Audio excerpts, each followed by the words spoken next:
we had Allison on talking to us. So, all right. So Israeli intelligence. So I kind of went. I started. Those slides were actually supposed to come after all this, but that's fine. Yeah. We're gonna do things backwards because why not? And all right. So Aviem Sella was pardoned by Donald Trump. So Aviem Sella is he is an Israeli Air Force intelligence person dude that worked with Mossad, and he is known as one of Jonathan Pollard's handlers.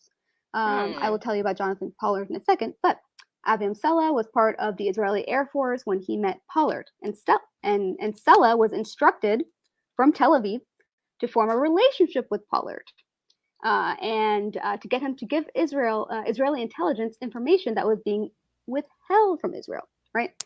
So, so this is a big story that trust was breached, blah blah blah. So it's also coming from the State Department, so it's very controlled, but it's just interesting. So this guy, Aviem Sella, was the one who went to jail for that, and Donald Trump pardoned him. So he was one of the people that he pardoned, and I actually heard this on the Antedote when I was listening to that. So thank you, Julia, for sending me that, because that is a gem in good shit. In they're on Odyssey now. The old episodes are on Odyssey, so it's called the Antedote Podcast. You guys should look it up. So I'll actually put the link in the chat in a little bit. But so Aviem Sella and Jonathan Pollard. So Aviem Sella was ordered by Israeli intelligence to develop a direct contact with Pollard, but to be careful because Americans may have been offering him an easy honeypot in order to root out foreign intelligence, right? So they're like, oh, just make sure that be covert, because they might be trying to trap you because they're trying to weed out all the foreign assets and whatnot. So Pollard told Sella that he worked for U.S. Naval Intelligence, told him about specific incidents where the U.S. intelligence was withholding information from Israel and offered to work as a spy. Though Sella wondered whether Pollard was part of the FBI sting operation to recruit him, blah, blah, blah. Sella was ordered to develop contact. So next one. Okay. So Pollard ended up passing the information to South Africa, actually. Okay. And that's how it kind of got to Israel. There was a South Africa, U.S., right? I'm sure there was other intermediaries in between, but then Israel. So there was that connection. And so that kind of had me thinking about BRICS and what that entails. And BRICS is Brazil, Russia, India, China, South Africa. And so this was formed by the term was coined by a Goldman Sachs asset manager executive guy who still writes for CNBC and all that. His name escapes me at the moment. But so BRICS is made up of all those countries, and South Africa only joined, I think, back in 2011, 2012, something like that. But I believe, in my opinion, that the South Africa aspect of BRICS is actually Israel, and not just South Africa, just because of that connection. Yeah. Yeah. So that's just my little theory, but let's see. Okay. It's definitely Oh, go ahead. Yeah. No, go ahead. It just would make sense to me, just as far as some of the way that, especially if we looked at the whole the nexus with the coalition, that fucking unholy coalition with the, what are they called, Safari Club, and it's okay, well, racist. Just kidding. Yeah, what the fuck? Really? All the operations are in Africa. You're funding Mujahideen in Somalia, and oh god, so let's see next. So so this is I just had I wanted to kind of divide up Mossad's different departments and just talk about them a little bit. So they have several major departments. I think there's 7 total, but I think I picked 4 to go through. So one is the collections department. which is the largest department in the agency. The collections department runs intelligence bureaus in foreign countries. So the offices always have a cover of or a false identity. They do not say Mossad on the door, obviously. Often the agency will disguise like its activities in diplomatic organizations or as like business that is not related to intelligence. In fact, Mossad often sets up real businesses in foreign countries to provide cover for some of the intelligence operations. Most of the employees at these companies have no idea that the business is a front or a cutout for Mossad. The CIA does this too. They all do it, obviously. If the company is successful and makes a profit, Mossad can use the money to finance their, whatever other espionage activities. As I said, all the intelligence departments do this, but the way that they lay it out is just quite fascinating to me. So the collections department is split into two sections. So branch A covers Spain, Egypt, Cyprus, and Algeria. Branch C covered London, Paris, and Marseille. And that's the city in France that we were talking about. Yes. So Marseille is the oldest city in France. It had been a trading port since ancient Greece. It also has the third largest Jewish community in Europe after London and Paris. So this little bistro and so those are the two branches of the collections department of Mossad, which collections just means the institutions. It's just funny, the collections department. Oh my gosh. Yeah. So another department is the liaison department of Mossad. So it's the political action and liaison department. The political action and liaison department is responsible for communicating with intelligence agencies in countries that have good relationships with Israel. Liaison just means like communicating and connecting, interacting. The United States is an example of a country that works closely with Israel. That the United States foreign intelligence agency is called CIA. Obviously, we know that. Mossad provides CIA with intelligence that's of great value to the U.S. In exchange, the CIA will provide information, blah, blah, blah. But obviously, they probably still have their own factions and fight because we're human beings. So the most damaging episode was the 1986 Pollard affair, in which an Israeli spy, that's the Sella, what's his name? The guy that I was just talking about. The homeboy. Sella, yes. Oh, Aviem okay. Sella. Trump, so Yeah, so Trump just pardoned him, right? So Trump pardoned him before he left.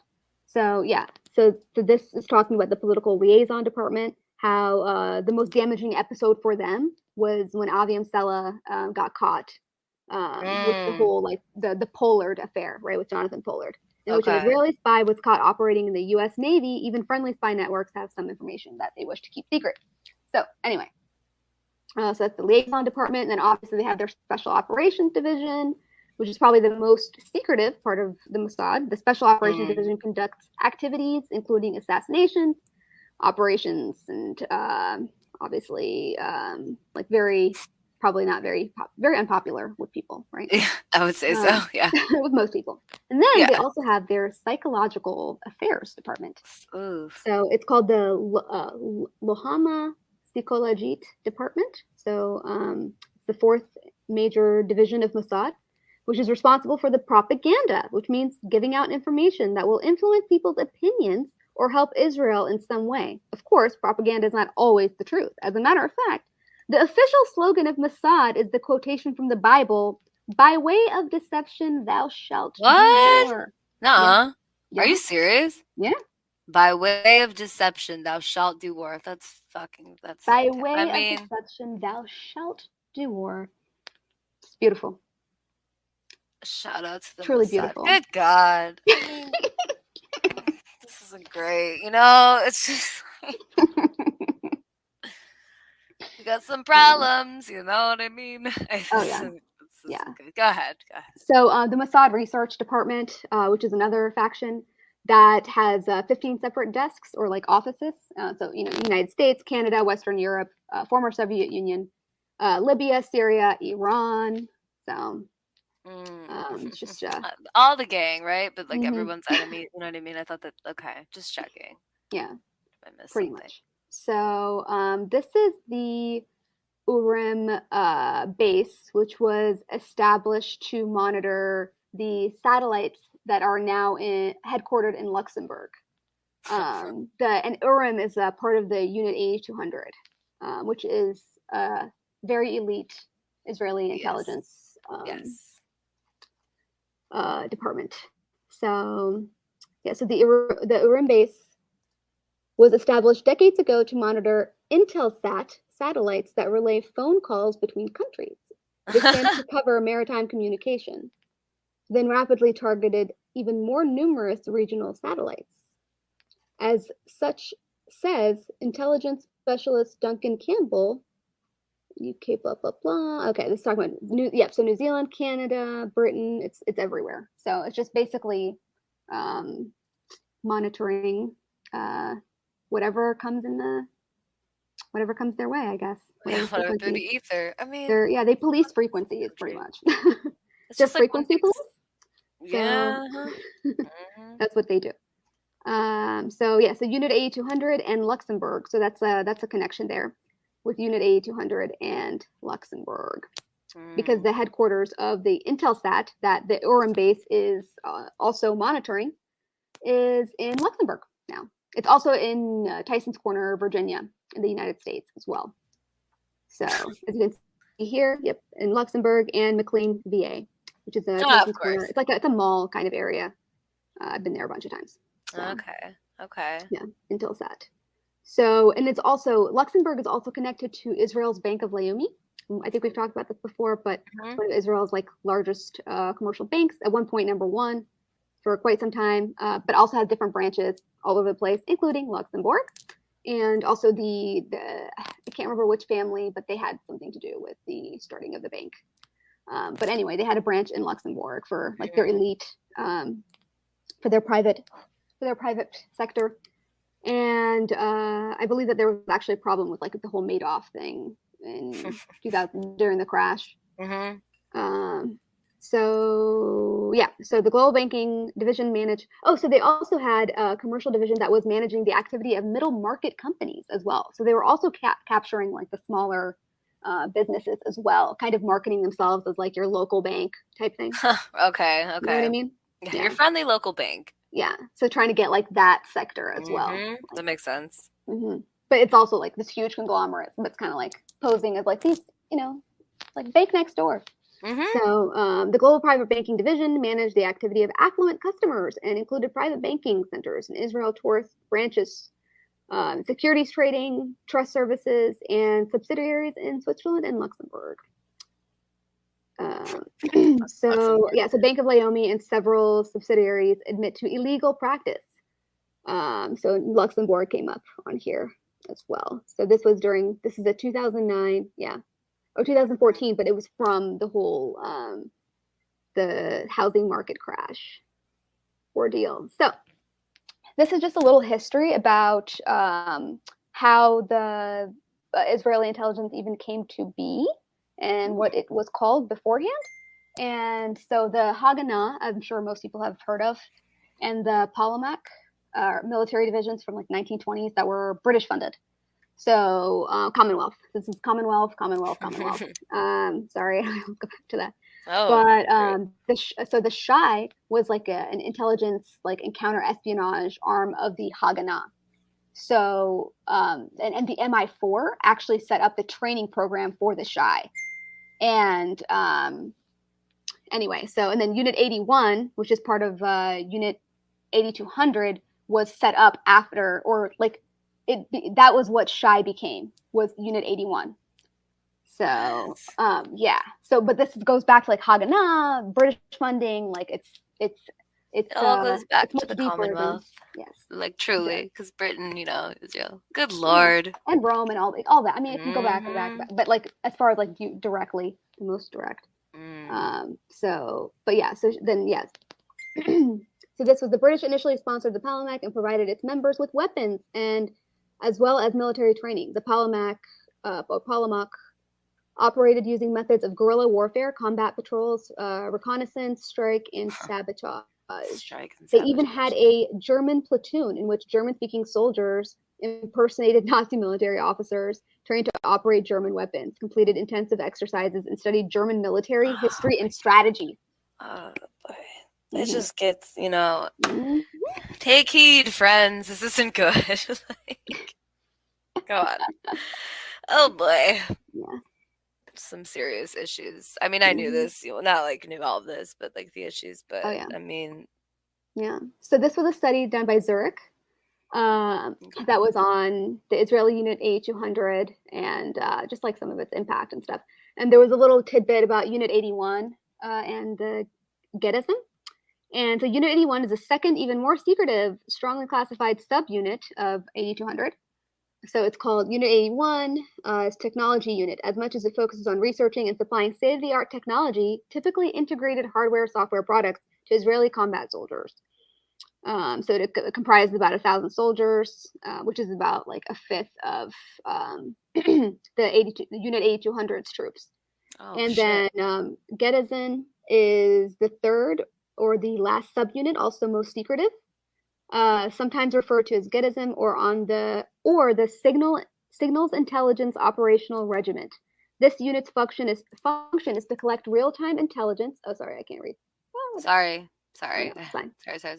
No, it's okay. I was just going to say, so this real-time intelligence on the ground and to transmit it in real time. So basically signals intelligence and obviously connected to 8200 and probably, monitoring those satellites in Luxembourg and everywhere else, right? Sorry. But what was the comment that you were trying to highlight? No, my bad. I really did mean to cut you off. It's pretty dark. Seems only because remember the other day I was talking about what happened? The Holocaust means. The sacrificial ritual. I don't know, just some crazy shit. And so he's saying it involves sacrificial rituals. Chilean coup, September 11th, 1973, and our own September 11th were scheduled in the. Yeah, I mean, I don't know, man. This is interesting too. Just you can look up any intelligence agency. Yes, I actually agreed. There was actually the German order was the Nazis technically, or the SS in particular, were actually modeled after a very specific order that's based in God. I don't know, where is it? Is it in England? No, not in England. Is it the Dutch one? Forgot. I didn't include it on here, but okay, the Teutonic Order. The Teutonic Order. So the Nazi SS were modeled after the Teutonic Order, in which a Jesuit knighthood that still exists in Austria. The Austrian armed forces have adopted some of their customs, actually. So that was actually the SS were specifically trained to be like the Teutonic Order, which is so still prevalent. Let me see. I think I have some notes on the Teutonic Order. I'm not going to go into that right now, just because that's that wasn't part of the stuff that I was talking about. But yeah, I totally hear you, Choosy. But I mean, I still like to go down the rabbit holes, whatever. What was the thing he said? You can go through whatever agencies you want. They all trace back to Malton. Yeah. Yeah, but their customs definitely do. I don't say that the customs are changing, but I still go down the rabbit holes and find the connections, just because I like to know. So anyway. Yes. So that, okay. So this is just another one that's Unit 501, which launched in 1949, and its origins were in the Arab department of the Polymac. So, and they do a lot of prisoner interrogations and things like that. Teutonic Order goes back. Yeah, no, it does. But I was just saying that the SS were specifically training, using those tactics. That's what they were saying. I didn't say that the Teutonic Knights didn't go back to whatever other came before them. So, but yeah, so 501. So these, or 504, they go. So yeah, 1949, and this was also part of the Polymac that we were just talking about, the Commonwealth and what have you. Let's see. Oh, okay. So these articles, of course, how Israel, this is one of their own intelligence agents from Unit 504 who came out because he wanted to come out about something that had happened, and they didn't want him to tell, I guess. They didn't want him to be the whistleblower, so they ended up arresting him and It's on the right. Yes. Okay. It's like this whole article that they did on how do you say it? HAARETZ? HAARETZ, And yes, and these are also their torture methods during Iraq were revealed. But, I mean, that's every country. It's not specific to Israel, obviously. But, and of course, as we all know, or not all of us, but most of us probably that are listening at this point, the Talpiot Program, which is where they cultivate these entrepreneurs, because Israel is a country of immigrants and entrepreneurs, and that's baked into their policy. They even say it in their own government websites and shit, where it's like, when you have a nation of immigrants, like you have a nation of entrepreneurs. So there is some truth to the immigration stuff that people say, but not in the way that they think. In my opinion. So 3 decades after Talpiot was founded to modernize the Israeli army, the program was created, an unforeseen byproduct, a legion of entrepreneurs that has helped turn Israel into the technology juggernaut that it has become today. The juggernaut. Stupid. Yeah. So it's an elite military school that pretty much is I don't even know how to describe it. It's like, I think, how many people do they accept a year? Like 50 people a year or something? Very elite. Maybe less.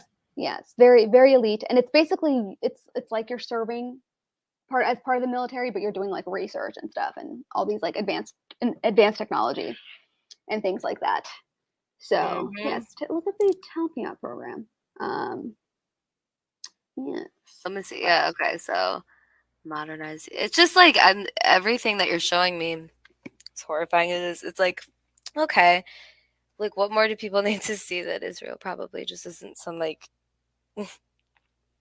place that must exist? You know what I mean? Well, it's just the people running it seem like they're not interested. Yeah, it doesn't something seem else. I don't know about all the people there, but just more the people running it. It seems like it was created for a very specific person. Very specific. Or for a very specific reason, not person. And person, probably. But in reason. There's also, of course, the prophecy and the Judeo-Christian undertones to all of this as well. And also business, right? And just shitty-ass human beings but that's everywhere. It's not just specific to Israel, of course, but it seems to connect a lot of dots. Not because it's all Israel, it's more the networks that are connected to it and what it reveals, as in how connected it is to Israel, to Russia, right? And China and Taiwan and Hong Kong and right? It's just and it's just it's not you're not allowed to say a goddamn thing about Israel unless it's it must exist. Otherwise it's what? You weren't talking about that. It's just always this idea of well, we must support it. There's no question we support it. I mean, when I say that, the United, the West, just different countries, go on. I didn't mean to cut you off. No, you didn't cut me off at all. I was just reading Jalil's comment that he was saying they're encouraged to go into business, education, or military, and they all stay in touch. Yeah, it's kind of like a little society, right? That's what it seems like. It's a little network, and they all go on to create these biotech companies and startups and all that stuff. So it's quite interesting. If you want to look into it, but I didn't want to go into that even further because that's even more of a rabbit hole, and I just wanted to do a general that's a whole show on its own. But so this is talking about how Israel's program grabs top 18-year-olds to solve key problems that they say are problems, though. You know what I mean? It's the brain gain. And this is also Operation Chaos. I'm sure a lot of people have heard about this. This is where Israel was involved with the CIA to help surveil, I think, almost 300,000 civilians were in their computer index by the end of it, in the U.S. And so this was, and then they were they were spying on dissidents, right, quote unquote anti-war, or just people who they thought were problematic. So it's just not good to do that. So and they do it a lot more cool. Now we just allow them to do it because we have our phones and stuff, even though we know that they make all this technology, but it is what it is. So what can you do? I'm not saying it's right, but yeah. Right. Okay. So Giddy Grinstein is one of the people that actually helped design birthright, which is this thing that Ali, if you want to talk about birthright, not because like you're the half Jew, but basically it's like where Israeli. I see what you just did there. That's fucked up. I'm sorry. That ain't right. Half Jewish. Half Jew. Okay. Half Jew. It's like I see my boyfriend over Game there of Thrones, smiling like and laughing. half man, whatever. but you're half Jew. Jewish. Okay. So no, I mean they wouldn't even let me go if I wanted to. They wouldn't let me go. Are you not Jewy enough? I'm not. No, my mother. People need. No, she's not. So I'm not. And I also didn't get bat mitzvah. So there you have it. I'm a fraud. No, I really didn't. But yeah, it's essentially like it's as most people would say, it's a free trip to Israel. If you're Jewish, you can go visit Israel for free, essentially. But there's many agendas behind it. One of them's kind of just like a sales pitch, like, hey, go ahead. Yeah. I don't know if you're really asking or not, but that you can. You can. That's the half Jewish answer. Yes. So yeah, it's just a bunch of kids who go to Israel to see how great it is and to find a mate. That's what it seems like a matchmaking trip. Yeah. It seems like to me. It's like a matchmaking. Totally. It's like when people hook up and like find their mate. They go, like, here, find your Jewish mate. Find your Jew. You know what I mean? Yeah. Esther seems nice. Like, sorry. So Giddy Grinstein, he also co-founded. So he helped design Birthright, like whatever that is. That whole thing that happens. Yeah. I'm sure it's glorious. And so he helped design that, and then he came up with Tikkun Olam, which is like a global nonprofit. And he was one of the people that was talking about how, remember I was talking about like entrepreneurs and stuff before, and so Giddy, he's the founder of a think tank based in Tel Aviv, and he was talking about how immigrants are not adverse to starting over. They are by definition risk takers. A nation of immigrants is a nation of entrepreneurs. And it's just kind of like, oh my gosh. Yeah, wow. Okay. Yeah, it's just, I see this agenda. Kind of, it's just, I see why the quote unquote conservatives say it's like George Soros is. Yeah. George Soros. Yeah. Like, I see there's merit to that argument, but not in the way that they make it. Exactly. They ruined their argument, actually. They fuck up their own argument. For real, why do you think I got called that for so long? Because I'm like, okay, there's merit, there's something here, but then, yeah. But it's just like when you talk, build the wall, like that's just come on, like, get real, bro. Build the wall. So stupid. Very stupid. Anyway, so Tikkun Olam. Co-founded by I think Tikkun Olam just means like doing good or something like that. Yeah, like, something like that. Yeah. I would always see that next to like a tip jar. It's values, yeah. And so this document was just kind of talking about like the world Jewry and their values and their ideals. Jesus, is this like some kind of trick? I swear to God. I swear, this is a real white paper.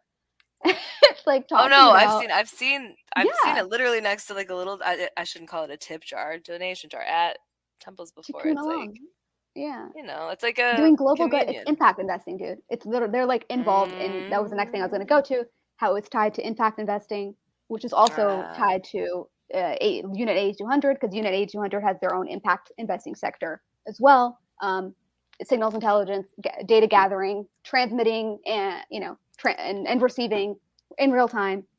So it's all connected in that way. So that was kind of the point that I was making. But yeah, so and it's presented as like doing good, doing global good, right? Like raising people out of poverty, 250 million people in a decade, right? Improving their lives, impact, measuring. Yeah, that's impact investing. Getting the data, right? Yeah. So the ultimate impact investors. Yes. Oh, as far as the Jesuits go, yeah, I'm sure some of them were. Really? There were Jesuits who were, well, because the Jesuit, I from what I've learned, as far as like how that came about with the Jesuits, was that it was like a reaction to like after the Reformation. The Reformation. Yeah, it was a reaction to it because they were saying like, we need these people to go and infiltrate these like Protestants, in order to get them back to like these Catholic values, but like under the guise of like, this is something else. Yes. But really, okay. Yeah. Remember we talked about this, yes. Yeah. So that's how I thought, like, I think that's how the Jesuits started. But I mean, it's the Catholic Church. Who the fuck knows? Criminals like left and right. Yeah. Yeah. So, I mean, and not all Catholics, but the churches, the establishment, the Catholic establishment. Okay. Catholic establishments. Yes. But yeah, and then this is what did he say? Satanist or something. Okay, I didn't even mean to put that up there. Anyway, goodbye, Dexter. Put him on timeout. So yeah, so Tikkun Olam, impact investing, obviously, so Ronald Cohen. And yeah, so that's kind of what I had as far as my stuff goes. Sorry it took so long, but yes. Yeah, if you wanted to get, go ahead. I was gonna say, let me see, I had something about the. Oh, okay. Actually, the Teutonic Order it's technically a German house. Technically, yes. And okay. So the Teutonic Order also had a Dutch branch called the Bailiwick of Utrecht, the Protestant order that continues to do charitable work till today. So the Teutonic Order, which the SS was modeled after, is still doing charitable work out of Holland, out of the Netherlands. Teutonic Order is technically, but it's technically a German house. Oh, to become a member of their little whatever the fuck they're doing in the Netherlands, the Teutonic Order charity cause. You have to, in order to become a member, you have to be Protestant and be able to submit nobility papers dating back 100 years. So if you're interested in the Teutonic Order, which is an organization now, has turned into a charitable organization for people who with disabilities and also the homeless and drug addicts, apparently. And but yeah, if you want to become a part of it, you have to prove that you have that pure blood, or that blood. Interesting. Nobility papers. I'm sorry, no, not blood. Just nobility paper dating back 100 years. Although they are very exclusive, they claim to make everything they can public regarding the work that they do. Yeah. Our crowd, the largest venture investment firm in yeah. So like, they really paved the way then for all these guys in the United States, and I mean that early come from like the ones that come from. I don't know. I guess it's everybody, but I haven't been paying enough attention to Israel in terms of like the business, the venture capitalists. Oh, I mean, they're huge. It's huge. That's their thing, though. Oh yeah, so that's like big time. That's like everything, like all the tech, all that shit. Because they're super close. That's why they're so close with China, because China does the manufacturing. Like the China and Israel relationship is actually like, it's vital, because you know how like the whole foundry model, where it's like the design happens in Israel and then the fabrication happens in China. Exactly. So, it's kind of things Silicon Valley, stuff like that. Exactly. Yeah. It's like just another little Silicon Valley. But yeah, but like just overtly militarized. Like it is like, it is military. Like everything about it is like fed. I see it as like it's like just the tech hub quote of like that whole apparatus of the world. That's how it seems. It seems like everything passes through there. Yeah, and that's what Unit 81 does. They do the tech development of the Unit 8200. Like they do the tech stuff. So I assume a lot of those people probably come out of the Talpiot program. Okay. So that's where like all those entrepreneurs and stuff, like those people are coming out of the Talpiot. Like they're picking winners and losers straight up. Like straight up. Like it's so overt. It's like kind of insane. But right. So like as the BRICS thing, I mean, just to tie that together, like as far as we're seeing all this narrative of separation, but there's so many connections still, regardless of like, all the theater. Well, I feel like with Israel, like their job was to kind of turn things like east, as far as like moving from like the West neoliberal order, right, into like the whole like Eurasian century and stuff. I feel like that's definitely being facilitated through like this whole network.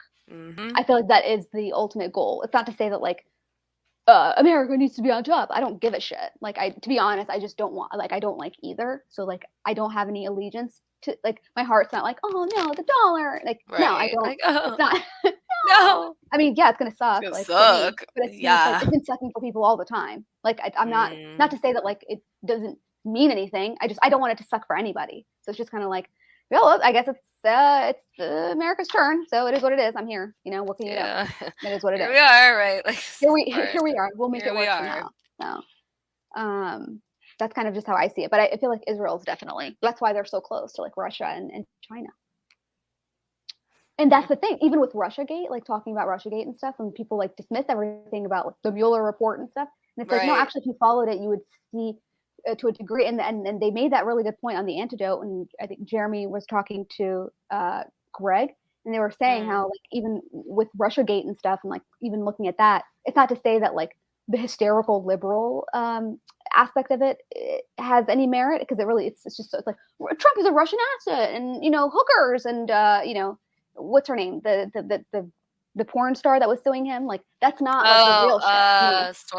Stormy Daniels and stuff. It's like those are like the red herrings, the distractions, and you look a little bit deeper, and it's like, oh, okay, there's like other. It's not just Russia. It's like Israel. It's Ukraine. It's what I mean. It's like there's Italian intelligence. There's MI6, and there's a lot of different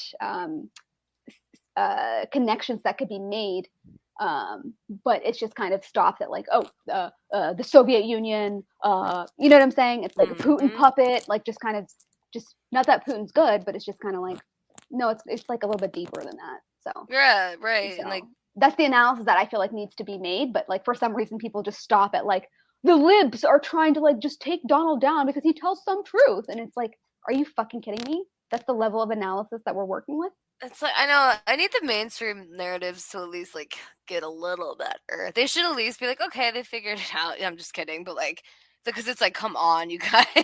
Like, you could even take it up like, nah, actually, still, they could do their stupid narratives, but it's like, it's just mindless, mind-numbing, like Russia, Trump. So yeah, I mean Trump. Yeah, I mean like Trump was connected to so many figures that were just, I mean, he pardoned that guy. Remember we were just talking about this dude. He was up to a lot of shit. He was up to so the much. tech sector's best friend.